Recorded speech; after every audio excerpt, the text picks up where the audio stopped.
बहुत प्रसन्न हो गए, क्योंकि जब शिव जी के आगे कोई भगवान की कथा करने की बात करता है, शिव जी बहुत प्रसन्न होते हैं। आपने देखा होगा रुद्राभिषेक करते हैं लोग, तो शिव जी को बेलपत्र में क्या लिख के भेजते हैं? राम राम राम। ओम नमः शिवाय भी दे सकता है बेलपत्र, राम लिखकर शिव जी प्रसन्न होते हैं। क्यों? उनके स्वामी का नाम। शिव जी कहते हैं मैं ओम नमः शिवाय से इतना प्रसन्न नहीं होता, जो मेरे मालिक का नाम मेरे आगे लेता तो मैं और प्रसन्न हो जाता हूँ, 100 गुना प्रसन्न होता हूँ। महाभारत में तो शिव जी कहते हैं कि जो मेरे शिवालय में आकर दिव्य हरिनाम करता है, मैं उसे वृंदावन में वास दे देता हूँ। अगर किसी को नित्य हमेशा वृंदावन में जाना है, रहना है, तो क्या करना चाहिए? शिव जी के आगे हरे कृष्णा कृष्णा कृष्णा हरे हरे, हरे राम राम राम हरे हरे। शिव जी के आगे राम राम राम राम करके शिव जी को अभिषेक करना चाहिए। अभिषेक करना है शिव जी का, तो राम राम राम राम करके अभिषेक करो शिव जी को। अभी हम लोग महाराष्ट्र के 5 ज्योतिर्लिंग करके आए दिसंबर में, घृष्णेश्वर, भीमाशंकर और त्र्यंबकेश्वर, नागेश्वर और बैद्यनाथ, 5 ज्योतिर्लिंग थे। तो 5 ज्योतिर्लिंग में हम भगवान पंढरीनाथ का प्रसाद दे रहे थे, और 5 ज्योतिर्लिंग में भगवान पंढरीनाथ की मालाएं, विठल भगवान का जो महाप्रसाद था, उसी से भगवान का अभिषेक किया, वही भगवान को चढ़ाया। और वो पुजारी लोग बड़े प्रसन्न हुए, बोला आज पहली बार कोई ऐसा लेकर आया। नहीं तो लोग क्या जाते हैं, वहीं दुकान से सामान खरीदते हैं, वही पानी ले आते हैं, क्योंकि भगवान के प्रिय कौन है? कृष्ण है। और कृष्ण की वस्तु जब भगवान को मिलती है तो भगवान बड़े प्रसन्न हो जाते हैं, शिव जी बहुत प्रसन्न हो जाते हैं। तो शिव जी ने जैसे सुना कि पार्वती भगवान कथा सुनना चाहती है, अरे पार्वती तुझे कहाँ बिठाऊं? ईश्वरता की जगह तो चाहिए ना, हमें तो एक कुर्सी चाहिए, पर बाकी लोगों को चाहिए बढ़िया, दरी भी बिछानी है, सबके लिए प्रॉपर सिटिंग अरेंजमेंट होना चाहिए। क्योंकि सुनने वाला अगर ढंग से नहीं बैठा, वो कष्ट में बैठा है, तो श्रोता की कथा क्या खराब हो जाएगी। मैं अगर बोलता रहा हूँ, सुनने वाले को परेशानी हो रही है बैठने में, तो किसको कथा गई? कथा तो यहाँ से माइक से निकली, स्पीकर से निकली, गेट के बाहर से निकली। पात्र का, हम पात्र की बात, तो बर्तन से रस वेद व्यास सुखदेव की रेडियो, ये रस जो है वेद व्यास जी किसको देंगे? उलट कहाँ उलट देंगे? सुखदेव गोस्वामी के पास उलटेंगे। कैसे उलटेंगे सुनिए। तो शिव जी ने कहा कि मैं ये तत्व ऐसे नहीं दे सकता, हर किसी को नहीं सुना सकता। तो पार्वती को शिव जी ने कहाँ बिठाए? तो पार्वती शिव जी की गोदी में बैठी। शिव जी ने कहा कि तूने इतना सुंदर प्रश्न किया है, तो मेरे लिए और कोई उच्च स्थान, तू मुझसे श्रेष्ठ है, तो मैं तुझे कहाँ बिठाऊं? जो मेरे नजदीक तू रहे, मैं सुनाता रहूं और तू नजदीक सुनती रहे, हाँ ना जो भी करे तो मुझे सुनाई देना चाहिए। तो शिव जी ने पहले क्या किया? अपना डमरू बजाया। डमरू ऐसा बजाया कि जिससे समस्त जीव थे आसपास के, वो सब उड़ के भाग गए। वैसे कैलाश में कोई ज्यादा लोग रहते नहीं, ये बर्फ में कौन रहे, पर उस जिस कोटर के नीचे शिव जी बैठे थे, जिस पेड़ के नीचे बैठे थे, उस पेड़ के ऊपर एक घोंसले के अंदर एक तोते ने क्या देखा था? अंडे दिए, एक अंडा दिया था, और तोता तो उड़ गया, अंडा उसका है। अब शिव जी ने क्या किया? शिव जी कृष्ण प्रेम में इतने तप रहे हैं, इतना आनंद शिव जी को आ रहा है, और पार्वती शिव जी ने प्रथम स्कंद की कथा सुनानी शुरू करी, द्वितीय स्कंद की कथा सुनानी शुरू करी, तीसरे स्कंद में पहुंचे पार्वती हाँ हाँ हाँ बढ़िया से आनंद से सुन रही थी। चौथा स्कंद हुआ, 5वां हुआ, 6वां हुआ, 7वां हुआ, 8वां हुआ। इस दिव्य प्रेम के ताप से अंडे को सेकने के लिए क्या चाहिए? तोता चाहिए, गर्मी चाहिए। गर्मी तो भी नहीं, और तोता तो उड़ गया। पर शिव जी के जो शरीर से ताप निकल रहा है भगवान कृष्ण के प्रेम का, उस ताप से वो अंडा जो था वो सिकने लगा, और वह तोते का जो बच्चा था वो उस अंडे के अंदर ही भगवान की कथा सुनना शुरू कर दिया। सुन पा रहा। अब शिव जी सुना रहे हैं, पार्वती हाँ हाँ हाँ कर रही थी, और करते करते भगवान दशम स्कंद में पहुंचे। भगवान कृष्ण का जन्म हुआ, भगवान ने पूतना का वध किया, तृणावर्त का सकटासुर, गोवर्धन लीला, ये सब होते होते भगवान जब 31वें अध्याय में पहुंचे, 30वें अध्याय में जब भगवान की दिव्य रास लीला होगी, तो पार्वती ऐसे नहीं सोई ऐसे हम सोते हैं। पार्वती दिव्य वृंदावन में पहुंच गई। शिवजी जैसा कथा सुनाए तो आदमी कौन सा वहां रहेगा? कोई हमारे जैसा लल्लू पंजू आदमी चुनिया बैठा है यहाँ पे कथा करने के लिए? वो शिवजी हैं, सदाशिव, वे भगवान की दिव्य भागवत कथा सुना रहे हैं। ऐसा कोई पैसे पे खरीदा हुआ व्यास नहीं है। स्वयं सदाशिव जो सारे तत्व को जानने वाले हैं, ऐसा व्यक्ति जब दिव्य कथा को सुनाएगा तो श्रोता कहाँ, श्रोता उस स्थान पे कहाँ रहेगा? शिवजी जैसे ही भागवत की में कहते थे वृंदावन की कथा करते तो पार्वती वृंदावन पहुंच जाती मानते। अब शिवजी ने जब दिव्य रास लीला की कथा करी तो पार्वती कहाँ पहुंच गई? दिव्य गोलोक वृंदावन में, जहाँ कृष्ण राधा रानी के साथ, गोपिकाओं के साथ नित्य रास कर रहे थे। नित्य रास, हमेशा जो रास चलता है, उस रास में पार्वती ने कामना करी और भगवान ने उसको प्रवेश दे दिया। अब शरीर तो, आत्मा तो वहां चली गई और यह शरीर क्या करेगा? बैठा रहा, रिस्पॉन्सलेस हो गया, आवाज नहीं आ रही हूं की।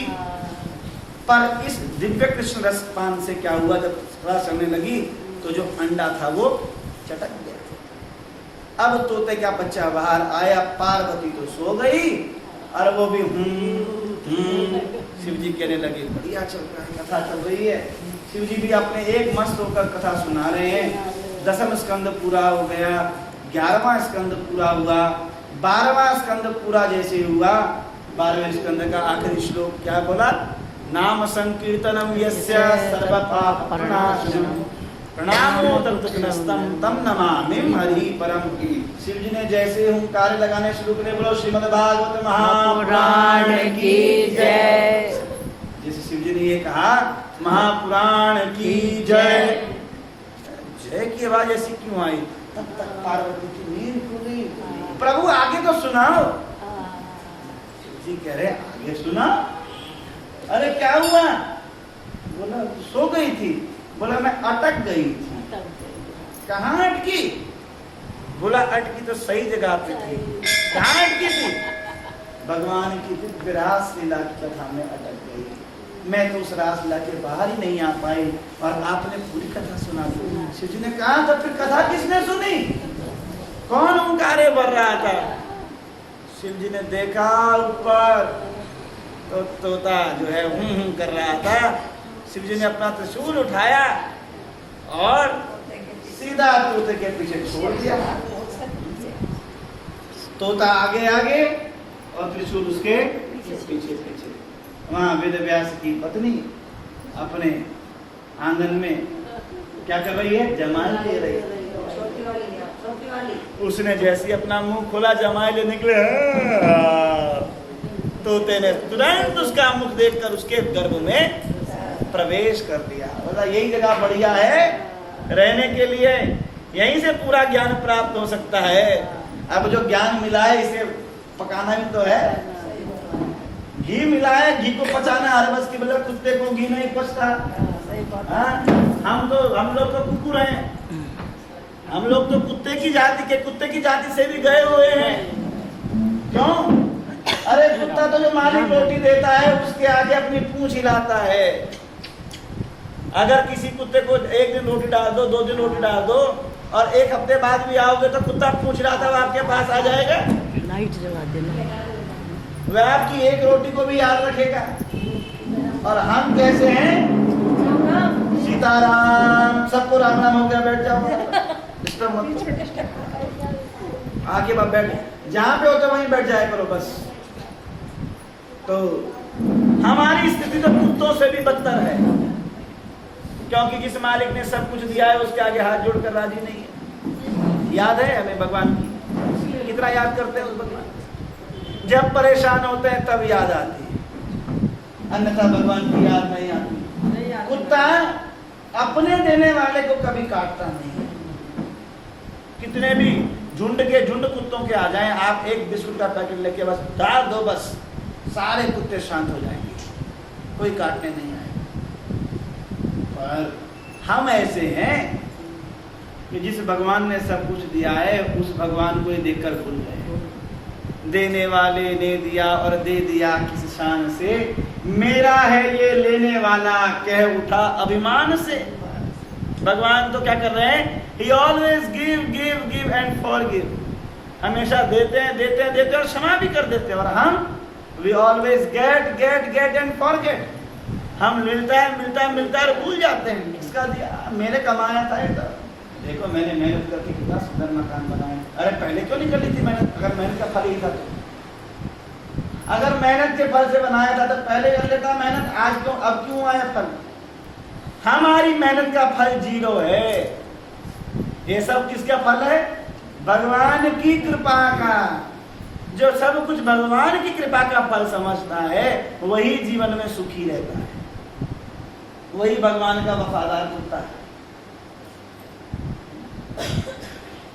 कबीरा कुत्ता राम का मुतिया मेरो नाम, गले राम की साकरी, गले में क्या है, राम नाम की साकरी पट्टा बना हुआ है।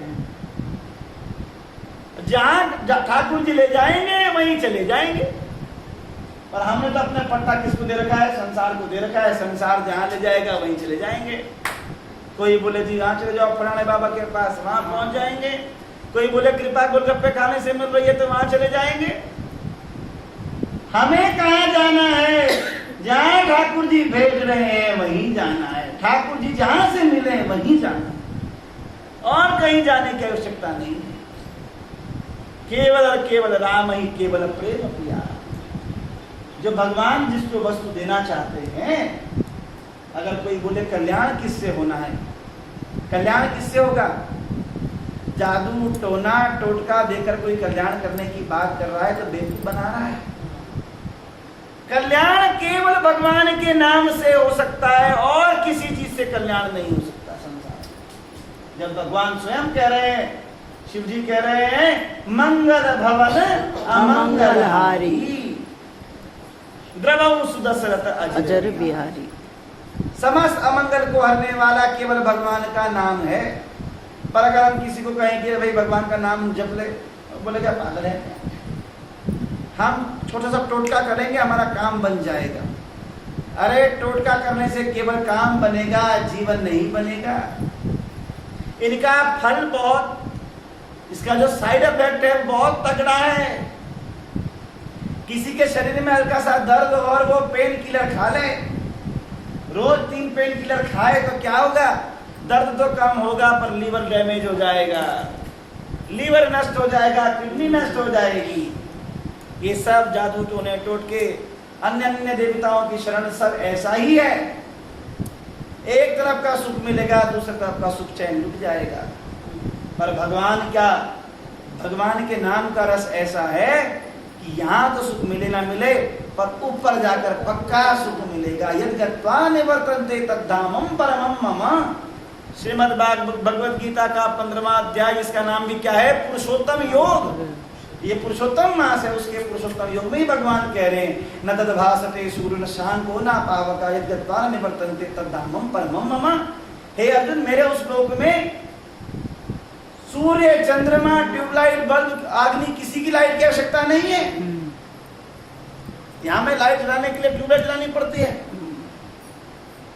पर भगवान के उस दिव्य लोक में कोई लाइट नहीं है।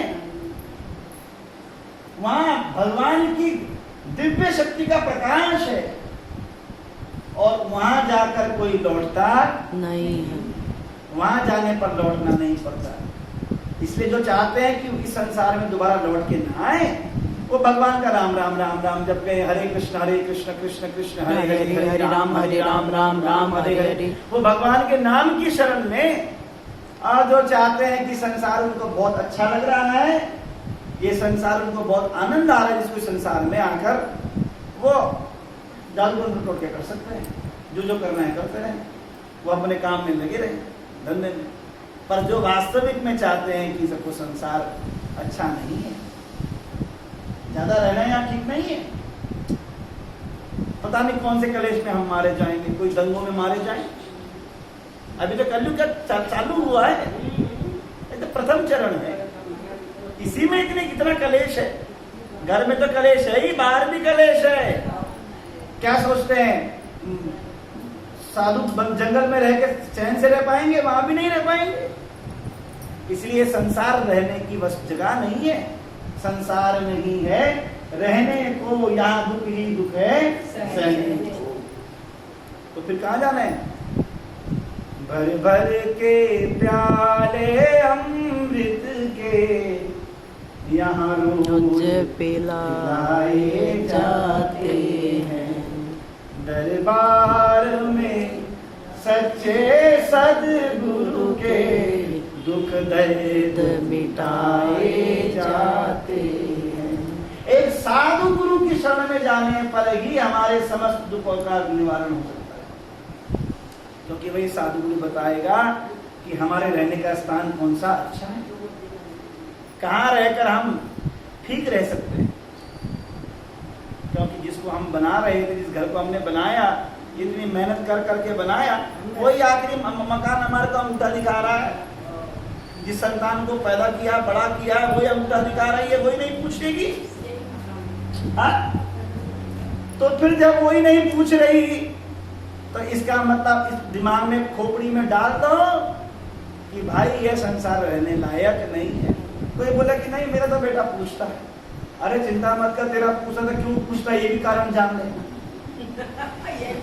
ये कारण भी जान ले, तेरा पूछता है तो क्यों पूछता है। अगर अच्छे से पूछ रहा है तो ठाकुर जी की कृपा समझ, और नहीं पूछता तो भी ठाकुर जी की कृपा समझ। नहीं पूछता तो भगवान कह रहे हैं कि तू चक्कर में कहां पड़ी है, निकल बाहर।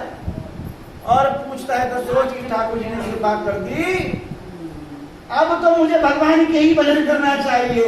बेटा सब कुछ संभाल लेगा, मुझे तो भगवान की शरण के अलावा और कोई शरण में नहीं जाना चाहिए। दोनों प्रकार से भगवान को भक्त बच सकता है। सुखो दुखो शीतोष्णता, भगवान कहते हैं सुख और दुख कैसा है, सर्दी और गर्मी के जैसा। जब गर्मी आती है तो जीव परेशान लेकर करते हैं, एसी ऑन कर देते हैं, और जब सर्दी आती है तो हीटर ऑन कर देते हैं, रजाई ओढ़ लेते हैं। क्योंकि हम सुख में सुखी नहीं रहना चाहते और दुख में दुखी नहीं रहना चाहते। दुख आता है तो सोचते हैं भगवान पर कब सुख आएगा, सर्दी आते सोचते कब गर्मी आए। गर्मी बड़ी आती, कम से कम घर के बाहर में देखो, दिन में कब सुबह हुई कब रात हुई पता नहीं चला। गर्मी आती है तो परेशान हो जाते हैं, सर्दी बड़ी आती है, लाइट चली गई तो पता नहीं चलेगा। भक्त को प्रत्येक परिस्थिति में भगवान की कृपा समझना चाहिए। हर दिन क्या है, पुरुषोत्तम मास समझना चाहिए। हर दिन को उत्तम, जो दिन अच्छा बन जाए वही तो पुरुषोत्तम है, उत्तम है। तो ऐसे जब सुखदेव गोस्वामी कहाँ पहुंच गए, वेद व्यास जी की पत्नी के गर्भ में। भगवान ने कहा, शिव जी ने कहा मैं तो मारने के लिए आया था, तो कहाँ चला गया। मुझे अपना वहां से प्रार्थना करने लगे कि शिव जी कृपा करो। जब थोड़ी कथा तो मैंने आपसे सुन ली है, जितनी सुन ली है कम से कम इसे पचाने का टाइम चाहिए थोड़ा सा। जो कथा सुनी है उसे पचाने का समय भी होना चाहिए। इसलिए प्रहलाद महाराज कहते हैं श्रवणम कीर्तनम विष्णु स्मरणम पाद सेवनम।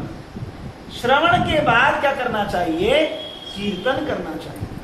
जो सुना है उसे किसी को बताना चाहिए, और उसके बाद क्या करना चाहिए, उसे स्मरण करना चाहिए, याद करना चाहिए। हम क्या करते हैं, सुन लिया और उसके बाद तेरे घर में क्या हुआ, मेरे घर में क्या हुआ, फलाने के घर में क्या हुआ, तो वह जो सुना हुआ है वो भूल जाते हैं। यही कारण है। इसीलिए उसने कहा, सुखदेव गोस्वामी ने कहा, जो शुक ने कहा, लीला शुक जिसको कहते हैं, उस लीला शुक ने कहा कि मुझे क्या करना है, मुझे जाकर इसको थोड़ा इसका स्मरण करना है। इस माँ के गर्भ में अलावा स्थान और कोई नहीं है। क्यों उसने गर्भ चुना, कहीं और चला जाता है? क्योंकि गर्भ ऐसी स्थिति है जहां प्रत्येक जीव भगवान की स्मृति कर लेता है, इतना नारकीय जीवन वहां मिलता है, ऐसी हेलिश लाइफ होती है, वहां मल मूत्र में पड़ा हुआ जीव उल्टा लटका रहता है, तो उसे प्रत्येक क्षण भगवान की स्मृति बनी रहती है। उसकी चमड़ी पर, हर चमड़ी में एक एक रोम पर अनेकों कीड़े काटते हैं, गर्भ के अंदर कई कीड़े काटते हैं शरीर को, और उससे जो पीड़ा होती है तब उसे भगवान की स्मृति आती रहती है। उन्होंने कहा कि इसके अलावा बढ़िया स्थान कोई नहीं है, क्योंकि संसार में ऐसी जगह चले जाऊं जहां ठंडी हवा मिल जाए तो क्या होगा, जीव का मन भटक जाएगा। इसलिए जीवन में अगर दुख आ रहे हैं, कलेश आ रहे हैं, तो बढ़िया है, स्वागत करो उसका, क्योंकि यही स्थिति है भगवान को समझने की, भगवान को प्राप्त करने की स्थिति दुखी है। जब कोई संकट में हम भगवान को जैसे याद करते हैं, ऐसा हम कभी सुख में याद नहीं करते। हम भगवान को समर्पित भावना से जैसा दुख के समय याद करते हैं, और देखो हमारी दुख के समय जो प्रार्थना करते हैं तुरंत कबूल होती है। क्यों होती है? जब आप पे कोई संकट होता है और आप भगवान को याद करते हो तो आपकी प्रार्थना तुरंत भगवान सुन लेता है। क्यों? आपने जिस आर्त भाव से भगवान को पुकारा था, ऐसा आज से पहले कभी पुकारा ही नहीं। अब आपने उस आर्त के समय में आप बिस्तरे में लेटे भी थे तो भी आप भगवान का चिंतन कर रहे थे, भगवान आपकी वो सब कुछ। रास्ते में चल रहे थे तो चलते हुए जो भी पत्थर भी दिख रहा था तो सोच रहे थे कि क्या है वह, भगवान। किसी कैलेंडर में भगवान की फोटो बनी थी तो वहां देख रहे थे कि ठाकुर जी आप स्वयं हो। अब घर के अंदर जब सुख होता है, जब सुखी व्यक्ति होता है, तो शादी के कार्ड में भी ठाकुर जी की फोटो होती है तो भी कबाड़े में डाल देते हैं, तब ठाकुर जी नजर नहीं आते। भगवान तो है उसमें भी। तब अगरबत्ती के पैकेट पे, दूध के पैकेट पे ठाकुर जी बने होते तो तुरंत कूड़े में फेंक देते हैं, तब भगवान नजर नहीं आता। पर दुख के समय में हर जगह भगवान का दर्शन कर लेते हैं। तो ऐसी स्थिति ही भगवान को याद, ये भगवान की कृपा से प्राप्त होती है। इसलिए भगवान हमें दुख देते हैं। दुख भगवान हर किसी को नहीं देते, उसी को देते हैं जिसके ऊपर भगवान ने अपनी कृपा करनी होती है। जिसे चाहते हैं भगवान ये मेरा भक्त है, मेरे पास आ जाए, उसी को भगवान दुख देते हैं। सुखदेव गोस्वामी ने कहा कि मैं जाकर भगवान इस माँ के गर्भ में भगवान को अच्छे से याद करूंगा। जो कथाएं सुनी हैं उसके जो फल मैंने जो चखा है, इस फल को माताएं कथाएं बाद में करें पीछे। वृंदावन बिहारी लाल की जय। हरे कृष्ण कृष्ण कृष्ण हरे हरे, हरे राम राम राम हरे हरे, हरे कृष्ण कृष्ण कृष्ण हरे हरे, हरे राम राम हरे हरे, हरे कृष्ण कृष्ण कृष्ण हरे हरे, हरे राम राम हरे हरे, हरे कृष्ण कृष्ण कृष्ण हरे हरे, हरे राम राम हरे हरे। बिहारी लाल की जय। वेद व्यास जी ने देखा कि यह पुत्र अंदर चला गया है, पर एक दिन हुआ, 2 दिन हुआ, 3 दिन हुआ, महीना हुआ, साल हुआ, कितने साल तक रह गया अंदर? 12 साल। 12 साल तक। नॉर्मली माता का गर्भ कितना दिन का होता है? स्त्री का 9 महीने, 10 महीने बच्चा जाता है। 12 वर्ष तक 12 महीने आए। वेद व्यास जी चिंतित हो गए, क्योंकि पत्नी का गर्भ बढ़ रहा है, 12 बच्चे की तो उम्र बढ़ रही है अंदर। धन्य है वे माता जिसने ऐसे पुत्र को भी अपने गर्भ में रखा। धन जननी जिन दूध खिलाए, मदन गोपाल शरण तेरी आए।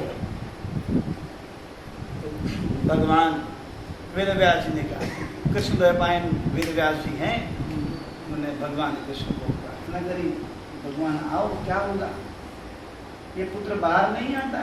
सुखदेव गोस्वामी ने प्रार्थना करी कि भगवान एक शर्त पर बाहर आऊंगा कि आपकी माया का स्पर्श मुझे ना हो। अगर माया का स्पर्श नहीं होगा तो मैं बाहर आऊंगा, नहीं तो मैं यही रहूंगा, क्योंकि जो मेरे पास है वस्तु, मेरे जो लेके आया हूँ मैं, मुझे इससे तो ना मैं बर्बाद हो जाऊंगा।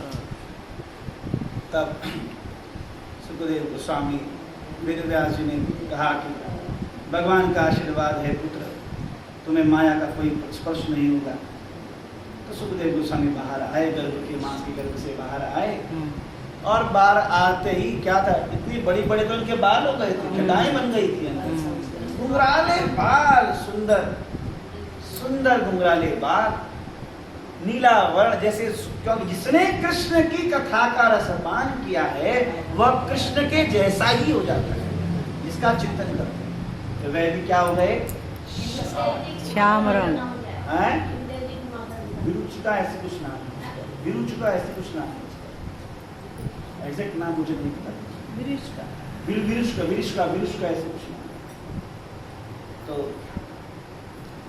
वेद व्यास जी ने देखा पुत्र इतना सुंदर है, नीला नीला वर्ण, श्याम जैसे भगवान कृष्ण का वर्ण है वैसे ही वर्ण का पुत्र है, सुंदर गहरी नाभि, सुंदर आंखें, सुंदर सुडौल शरीर। और वेद व्यास जी ने कहा कि पुत्र तुम्हारा नामकरण कर देता हूँ। उन्होंने कहा कि आज नामकरण करोगे, कल अन्नप्राशन करोगे, परसों शादी करा दोगे, इसलिए संसार में नहीं आया।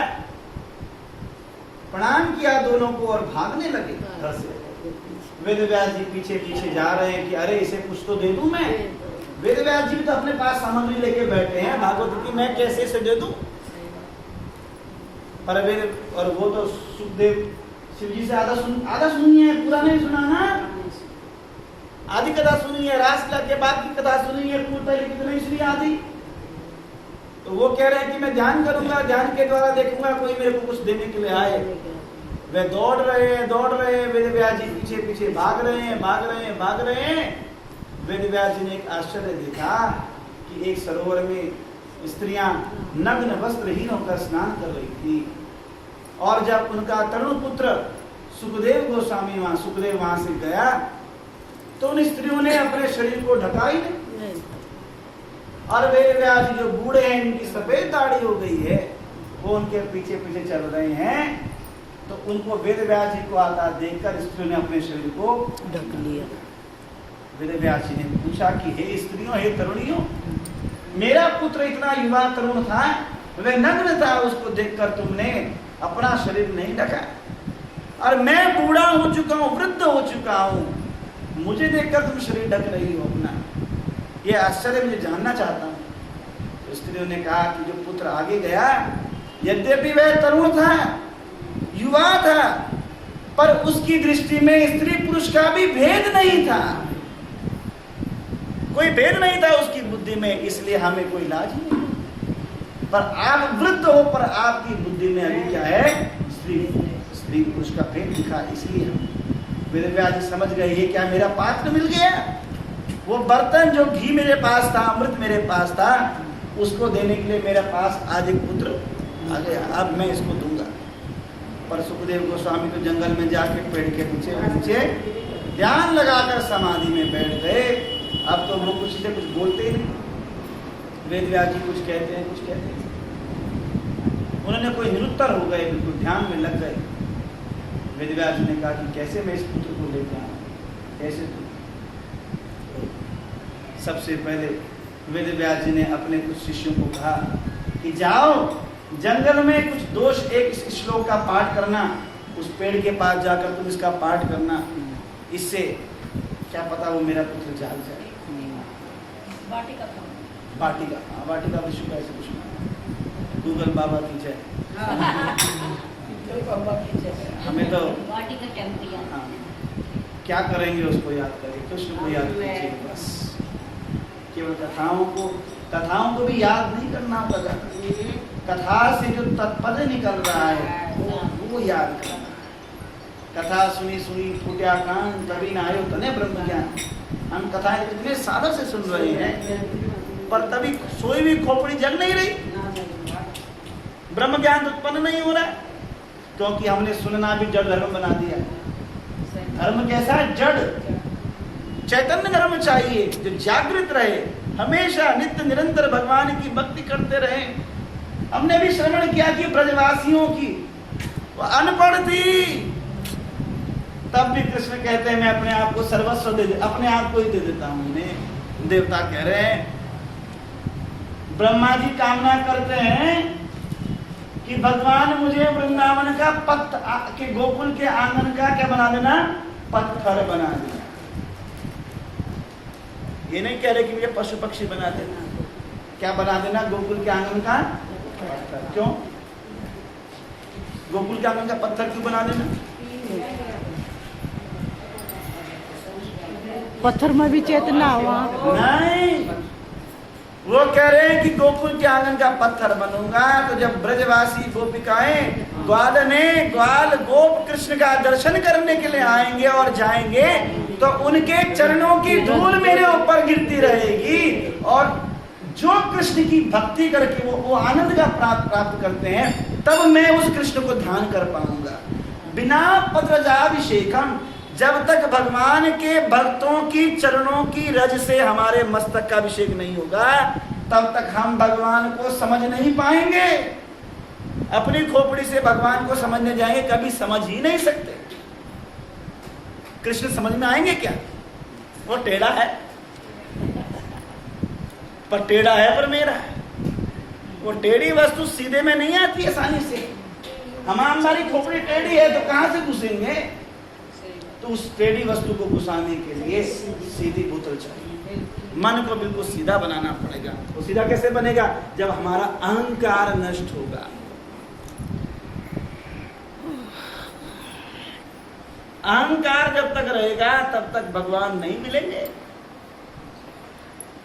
भगवान तो क्या, भगवान को समझ में नाम भी नहीं ले पाएंगे अहंकार से। तो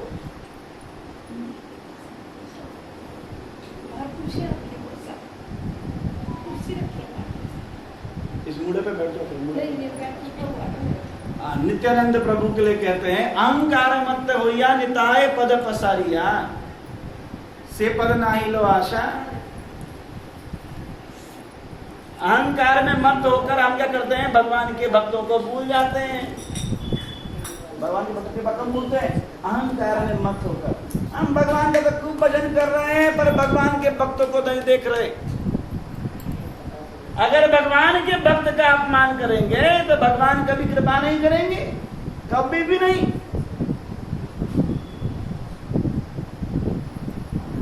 एक दिन बिगड़ी भ्रात भ्रात में, लात दशानन मारे। भयो भक्त लंका को राजा, बाजत अमर नगाड़े।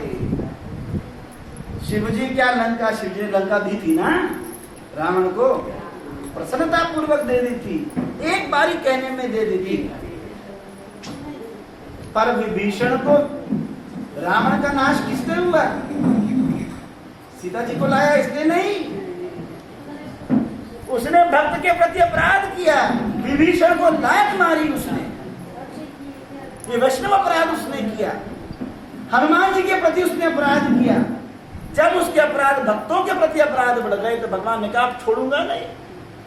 अब तक तो मैं इसको जैसे तैसे कि सीता को ले आता वापस, पर अब इसको नहीं छोड़ूंगा, क्योंकि इसने क्या किया है? भक्त का अपराध। इसको मैं शरणागत नहीं दे सकता। अब मैं ये मेरे शरणागत नहीं आ सकता। शरणागत भगवान उसी को बनाते हैं जो भगवान के भक्तों से विरोध नहीं करता, जो भगवान के भक्तों का अपमान करता है, विरोध करता है, उसे भगवान अपनी शरण नहीं देते। वो भगवान को कभी समझ नहीं सकता। तो किसी भी स्थिति में भगवान के भक्तों के प्रति अपराध नहीं होना चाहिए। पहला अपराध ही क्या होता है? वैष्णव अपराध। उसके बाद सब भक्त अपराध जो हैं वो जड़ पकड़ते हैं एक के बाद एक। और भगवान पाप से मुक्ति करते हैं पर अपराध से मुक्त नहीं करते। भगवान बोलते हैं सर्वधर्मान परित्यज्य मामेकं शरणं व्रज अहं त्वां सर्वपापेभ्यो मोक्षयिष्यामि मा शुचा। कि अर्जुन, जब कोई मेरी शरण ग्रहण करता है तो मैं क्या करता हूँ? उसे सब पापों से मुक्त कर देता हूँ। पर अपराध से नहीं करते। पाप कैसे होते हैं? अनजाने में, नादानी में, और अपराध होते हैं जानबूझकर। पर मेरे भक्त के प्रति अपराध करेगा, हरि स्थाने अपराधे तारे हरि नाम। भगवान के स्थान पर अगर अपराध होगा तो भगवान का नाम लेने से अपराध नष्ट हो जाएगा। भगवान का नाम लेने से वह अपराध नष्ट हो जाता है। जब भी कोई यज्ञ करते हैं, अनुष्ठान करते हैं, तो आखिर क्या कहते हैं? मंत्रहीनम क्रियाहीनम भक्तिहीनम यदस्तमे अपराध सहस्राणि क्रियन्ते अहर्निशं मया दासो यमीति मामत्वा सम्मतम मधुसूदना। अपना दास समझकर, प्रभु मैंने हजारों अपराध किए हैं आपकी इस पूजा में, सेवा में, अपना दास समझकर मुझे क्या कर दो? क्षमा कर दो। तद दोष प्रसन्नार्थाय विष्णु स्मरणम अहम करोमि। रोज हम भगवान की अर्चना करते हैं, पूजा करते हैं, लास्ट में बोलते हैं कि भगवान सब प्रकार के पापों की क्षमा लिया करते हैं, सब दोषों को क्षमा लिया करते हैं, आपका स्मरण कर लेते हैं। आपका स्मरण करने से जैसे स्मरण मात्र जन्म संसार बंधनात् विमुच्यते नमस्तस्मै विष्णुवे प्रभु विष्णुवे। जिनका नाम लेने से समस्त प्रकार के बंधन से क्या हो जाती है? मुक्ति हो जाती है। तो आखिरी में कह देते हैं हरे कृष्ण कृष्ण कृष्ण हरे हरे, हरे राम राम राम हरे हरे। वो कहने से क्या हो जाता है? अपराध भगवान के स्थान पे जो किया हुआ अपराध है वो खत्म हो जाता है। पर तुम स्थाने अपराध नहीं परित्राण। भगवान के स्थान पे किया हुआ अपराध भगवान का नाम लेने से नष्ट हो जाता है, पर भगवान के भक्त के स्थान पर किया गया अपराध कभी नष्ट नहीं होता, वो बिना भोगे नष्ट नहीं होता। किसने किया ऐसा अपराध? भगवान के स्थान पर भक्त का अपराध ऋषि दुर्वासा ने। दुर्वासा ऋषि थे, बहुत बड़े, और किसकी परीक्षा में निकले गए? अम्बरीश महाराज की। अम्बरीश महाराज क्या है? राजा, क्षत्रिय, और उनका किसी का व्रत था? एकादशी का। एकादशी व्रत किया था किसने? अम्बरीश महाराज ने। और वो सारी एकादशी निर्जला करते थे। अम्बरीश महाराज राजा थे, उनकी प्रजा में सब लोग एकादशी पालन करते थे, वो निर्जला व्रत करते थे। अगले दिन एकादशी व्रत का पारण करना था। दुर्वासा अपनी शिष्य मंडलियों के साथ वहां पहुंचे और कहा कि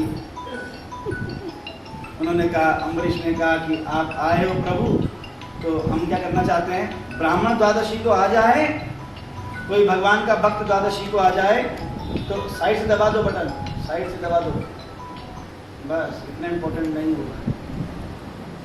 तो जब द्वादशी को कोई भी ब्राह्मण साधु विष्णु वैष्णव घर में आ जाए और उसे आपने प्रसाद खिला दिया तो सोचना चाहिए आपको 1000 एकादशी का फल मिल जाता है। द्वादशी के दिन एक ब्राह्मण को भगवान वैष्णव के खिलाने पर, किसने एकादशी करी? और ब्राह्मण को खिलाना चाहिए जिसने एकादशी की हो। ब्राह्मण एकादशी के दिन खा रहे हैं और हम उनको अगले दिन खिला रहे हैं, कोई फल नहीं, ज्यादा फल नहीं। एकादशी व्रत का पालन करने वाला ब्राह्मण को ही खिलाना चाहिए द्वादशी के दिन। तो उसको जब प्रसाद खिलाते हैं तो उससे कई गुना फल मिलता है। 1000 ब्राह्मणों को खिलाने का फल प्राप्त होता है। और बिना बुलाए कोई ब्राह्मण आ जाए द्वादशी के दिन तो अनंत फल है, अनंत। बिना बुलाए अनजाने में एकदम से कोई आ जाए, अतिथि के रूप में कोई साधु वैष्णव आ जाए द्वादशी के दिन और आपने उसको जलपान करा दिया, अनंत फल होता है। अम्बरीश महाराज प्रसन्न हो गए कि दुर्वासा ऋषि ब्राह्मण हैं, आए मेरे घर में, तो आज द्वादशी का पारण करने से पूर्व मैं क्या करूँ? ब्राह्मण को जिमाऊंगा, उसके बाद अपने व्रत का पारण करूंगा। तो दुर्वासा ऋषि ने कहा कि ठीक है, आप लोग पारण की तैयारी करो, मैं जाकर क्या करता हूँ? स्नान करके आता हूँ।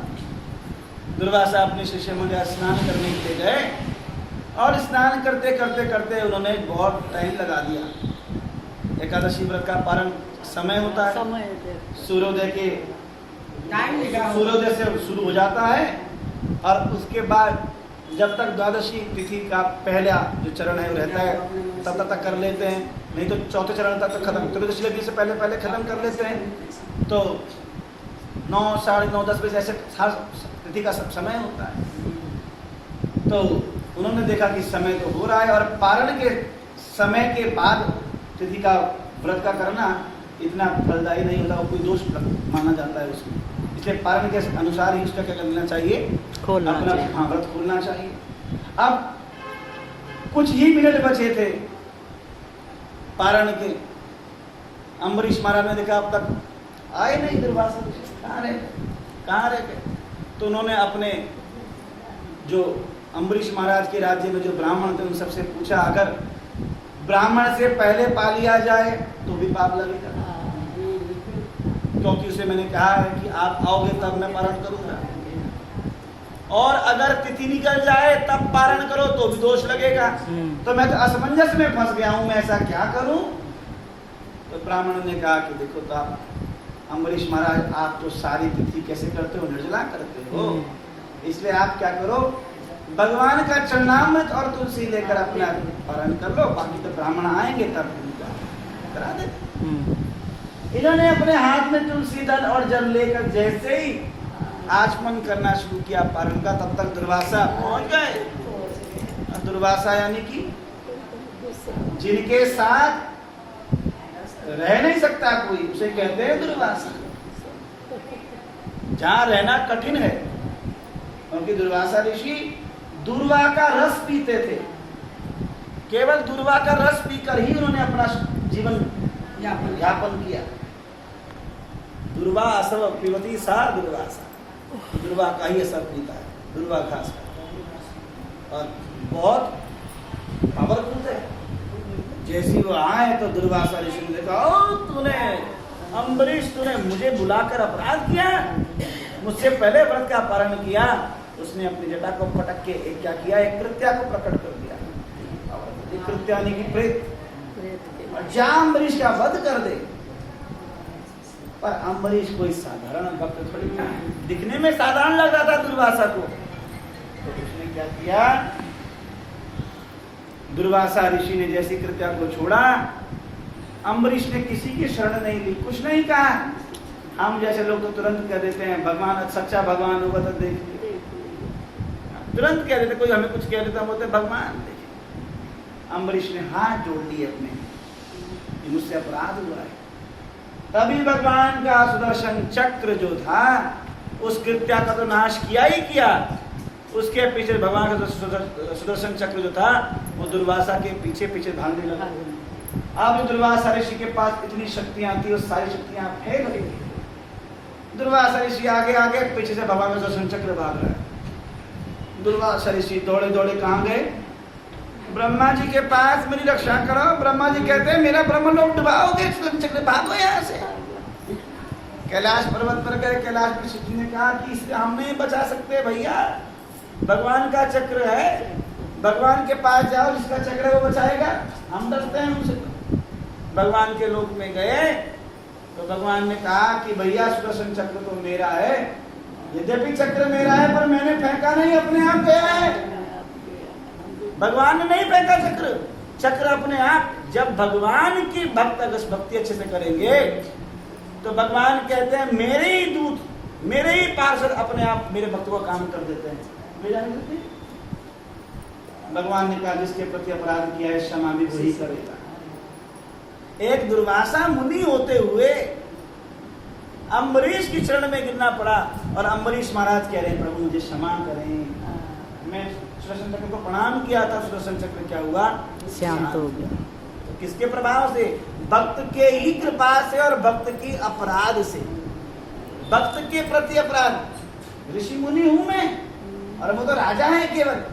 भगवान का भक्त कोई भी हो, सपच कहते हैं, भगवान चांडाल भी क्यों ना हो, शमशान में रहने वाला अगर चांडाल भी भगवान का भक्त है तो भाई है उसको प्रणाम करना चाहिए, वह कई गुना श्रेष्ठ होता है।